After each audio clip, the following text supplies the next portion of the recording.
Good evening. I hope that you guys have all had a very good day today. It was beautiful outside. Hopefully you went outside and played. I'm sure that your parents hope that you went outside and played today. Maybe after you got your schoolwork done or some chores around the house. I hope you did. So I'm glad that you're joining me this evening to listen to another Bible story about kids from the Bible. I thought that might be a really fun topic to explore on our Wednesday nights. This lesson is great for preschoolers through 5th grade, maybe a little bit older than preschooler, but they can listen along and get something out of the story too. Last week we talked about Miriam, who was whose sister? Who did Miriam belong to that was famous in the Bible? Anybody remember? Moses.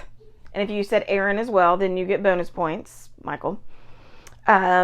She was a great big sister. She looked after him, and she was very brave. And tonight we're going to talk about another kid from the Bible who was also very brave. I think that I probably don't have to give you a whole lot of guesses as to who you think tonight's story is going to be about. Any guesses who this might be?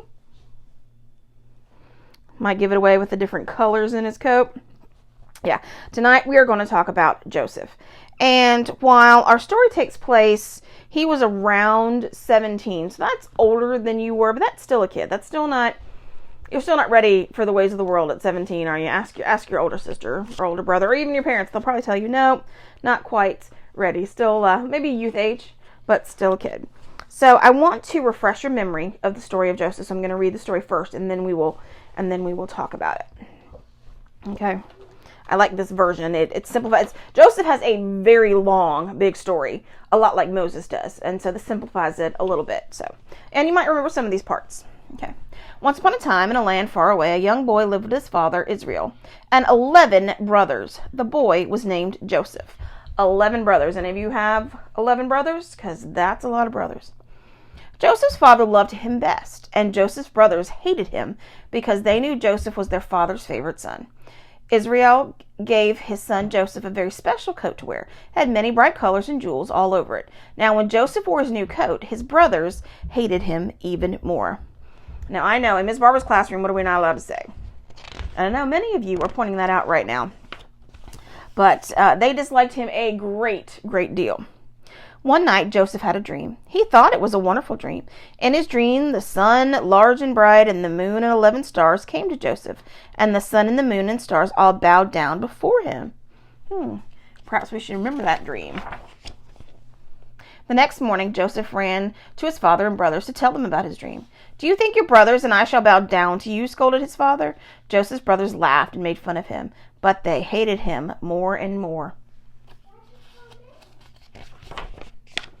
One very hot day, Joseph's father sent him out to check on his brothers. They were tending the sheep, and Joseph was to see if they needed more food. His brothers saw Joseph coming from a long way off. They saw his brightly colored coat, and each said to the other, "I hate him. I wish he were dead. Let's jump him and scare him."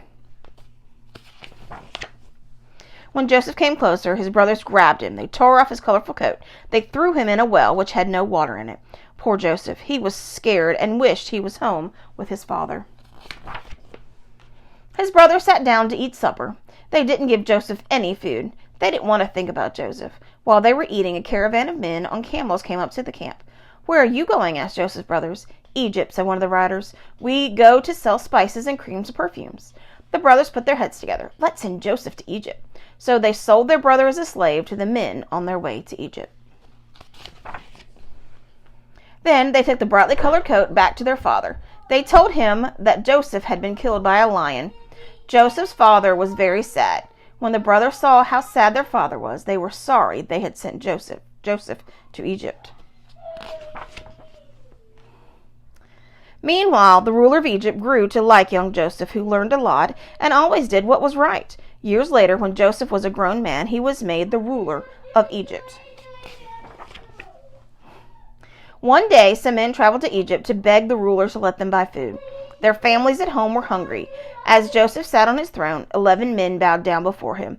He knew who they were, and he said to them, "I am Joseph, your brother, who you sold into slavery. I am not dead." At first, the brothers were frightened that Joseph would be angry at them, but Joseph forgave them, and everyone was happy and thankful to be together again. Joseph and his brothers and their father lived together the rest of their lives. And Joseph's dream came true. It's a very condensed version of that story. Do you remember some of it? Maybe from Sunday school or Bible school, perhaps. There's a lot of pieces to Joseph's story. Now, the first thing I want you to think about is if you're a sibling. I think most of you have brothers and sisters. I know a couple of you don't, but most of you do. How do you feel when the brother or sister might get something that you don't? Maybe they get to stay up later. Maybe they get a prize or reward for doing something that you didn't do. Maybe they get new clothing while you still have your same things. Maybe they got to get a book at the book fair and you didn't. I know that can't be very, very easy. So what do you do? What do you do when that happens? I want you to think back at maybe something like that may have happened. Maybe you get mad. Maybe you might have been loud mad and said, "That's not fair." Maybe you were kind of quiet mad and went to your room and maybe slammed the door or pouted or maybe yelled into a pillow. Did you do something even bigger than that? Did you say, "I don't like you anymore"? Did you hit? Did you throw things? Okay, so Joseph in our story is given a special, special gift, and his brothers are not. Now, there are lots of things that they could have done with that. They could have gotten mad and they could have said, "That's not fair." They could have maybe slammed the door. I don't know if they probably didn't have doors on their tents, but they could have, they could have gotten angry, maybe kicked some dirt. But they went a different way. They used their fists, didn't they? They used their hands. And what is it that we're always told to do? When we get angry, what are we supposed to do? Walk away. Did they walk away? They did not walk away. So I want you to look at our Joseph here. You see him? He's all happy. There's a lot of things that's going to happen to Joseph in his life that throughout our story. So I'm going to start with this color blue here. His brothers are very, very jealous of him. And they kind of beat him up. They rough him up. They use their hands. They use their fists. And they rough him up. And they take his coat away from him. So it's kind of like he's losing some of his color, isn't it? Yeah. He's going to lose a little bit of his color. Now, they're not just going to be done with that. What are they going to do next? Do you remember the part of the story? What are they going to do next? They take his coat and they what? They throw him into a pit. Think of a pit as a very, very deep hole. You guys might not know what a well is, but imagine in your mind that maybe when you went to plant a tree, something like that, you would have dug really, really, really deep. Maybe at the beach, maybe you would have dug it super duper deep. It would be so deep that you can see in the picture, he would have gone all the way down. It would have been dark in there. He wouldn't have been able to see. So now his brothers have beat him up. They've taken his coat, and now they're going to throw him in a pit. So they're taking more of that color away that he had. So he's got some physical pain working now, and now he's all alone. He's in solitude. Okay, do you remember what happens next in our story? He's in the pit. Now what we kind of just we didn't skip, but they didn't include in the book, is they actually thought about killing him. They did. And he had 11 brothers, and one or two of them were like, no, we really shouldn't do that. That's not a good idea. He is our brother. We love him. So what they're going to do next is some men come along in a caravan, and they say, well, okay, pay us, and we'll let you have our brother. So now, poor Joseph's going to be sold into slavery, taking away even more of his color. And now, I would think that'd be very humiliating. What do you think? If your brothers gave you to somebody else to work for free. I think that's a good humiliation. Now, the next part of the story was kind of jumped over, but he is going to go with a man and his wife, and he's going to stay with them for about 13 years, and he's going to work for them, and he's going to be very honest, and a very, very hard worker, and they're gonna like him a lot, and they're gonna take good care of him. He's gonna work for him, but they're gonna take pretty good care of him until one day when the man's wife wants him to lie to her husband, and he says, no, I can't do that. That's wrong. That's not what God wants me to do. And she gets angry. Just the brothers got angry, and so she tells a fib on him to make the husband not like him either. So he runs away. He's going to run away from there. So here he is. He's been okay for 13 years. He's been taken pretty well care of. People like him. He's a hard worker. And now he doesn't have that anymore. He is going to have to, he runs away for fear. So now he's betrayed. He's betrayed by the people. Again, he was betrayed by his brothers to begin with. And now he's been betrayed by the second set of people who he thought cared about him. Now, you can see in this story, once he's going to run away, but he's not going to get away with it. He's going to get caught, and he's going to get thrown into jail. Even more of that color is gone. Now, I have never been in jail, and I'd like to think you've never been in jail, but I can imagine that it would be very terrifying to be in jail. I don't think that would be an easy thing. You'd be by yourself, or maybe you'd be with other people who are not very nice.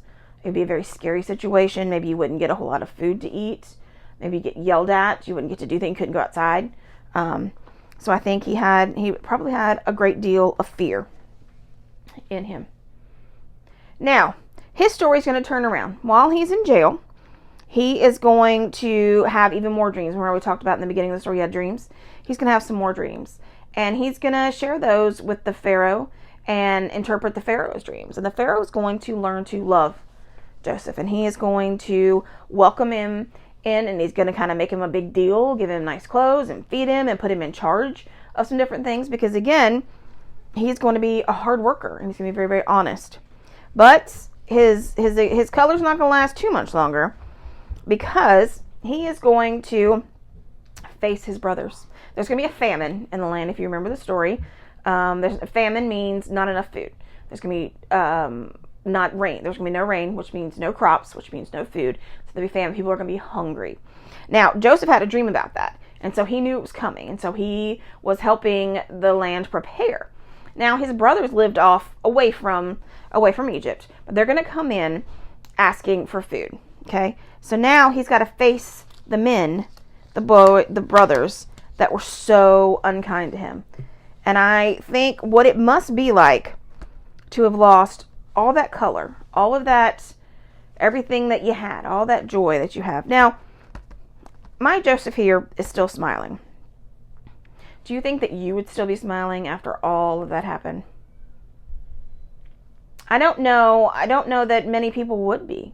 That's a lot of things to happen to you. But here's what I'm going to show you about with Joseph here. So he went through some physical pain. Remember when he was kind of beat up and his coat was taken? But you know what he did? He hung on.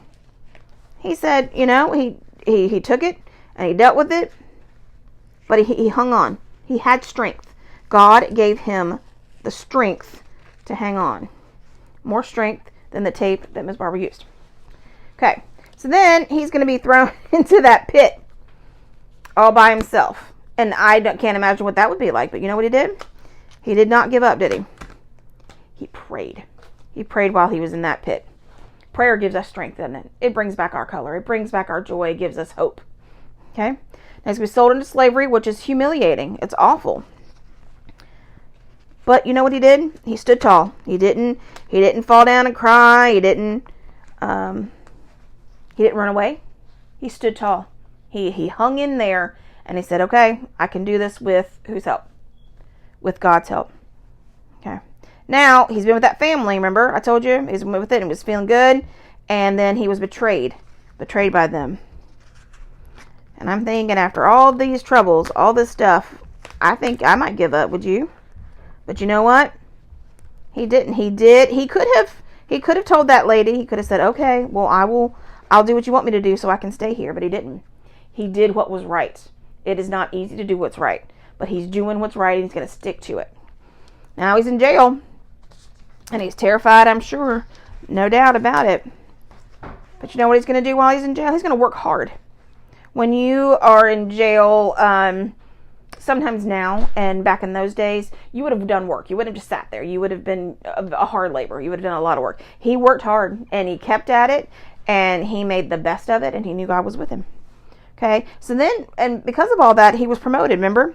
So the Pharaoh's going to like him and he's going to take him in and he's going to deal with his brother standing there before him. But you know what he did? He wasn't bitter. He didn't send them away. He didn't deny them food. He forgave them. He forgave them. So if we have Joseph had all of these things. He had all these bad things that happened to him. But these were the things that were underneath. All of those bad things and all of the stuff that he went through and all of the feelings, all of this was underneath. He had strength. He had his prayers. He knew how to stand tall. He did what was right. He worked hard and he offered forgiveness. That makes him an amazing, amazing character in the Bible. And I think not only is it amazing that he is going to go through this, but he's going to do this starting as a child, starting as a teenager. He is going to go through all this and come out an amazing young man who is going to forgive, and he is going to go on to live happily ever after with his family. So before we end our story of Joseph and what Joseph was really, really about, I want to talk about something else. As when you're a kid, when you're young and you're in school, have you ever been in a group of people that maybe they wanted to do something and you didn't agree with it? So I want to go back to the story. Remember when the brothers were all there? There were 11 brothers. They didn't all want to treat Joseph this way. They may not have liked him very much, but they didn't think it was right to kill him or to take his coat or even to sell him into slavery. There were brothers who thought that was wrong. But in the end, all the stuff happened to him. Have you ever been in a situation like that? It's hard to stand up to people, isn't it? It's hard, especially when you're a group of people who are like, yes, let's do this, and you know that maybe that's not the right thing to do. And if those brothers had stood up and said, no, you're not taking Joseph, you're not going to be unkind, none of these things would have happened to him. Now, in the end, it worked out for God's plan, and that's the best thing to do. But think of all that pain that he could have avoided if his brothers that knew it was wrong stood up. Think about the pain he could have avoided if he had done what the wife wanted him to do. But he stood up for what was right. Think about how he could have gotten back at his brothers when they came to give him food. He could have said no, but he did what was right. Joseph was a very, very righteous man. So that was the story that I wanted to tell you about this evening, and that there were plans for Joseph, and there are plans for us, and there are plans for you, and I know that you are destined for amazing things. I don't think you're going to have to go through all of these things in your life, but you will have to go through things in your life. We all do, and you will have to decide what the right thing to do is, and I hope that as you're deciding that you will do as Joseph did, and that you will pray about it, and that you will ask God for his help. Now, we all love crafts, and I think that this is kind of a simple craft that you could do. You don't have to make it this big with all my words and stuff. But if you want to make a paper person and maybe make a beautiful colored coat with some strips of paper or some markers or stickers, if you have those circle stickers, the different colors, you could do that. If you make a Joseph with his really, really pretty coat, I would love to see it. Please share that with me. I hope that you have a good rest of the day and a good rest of the week, and that you will come back for some more lessons. Okay?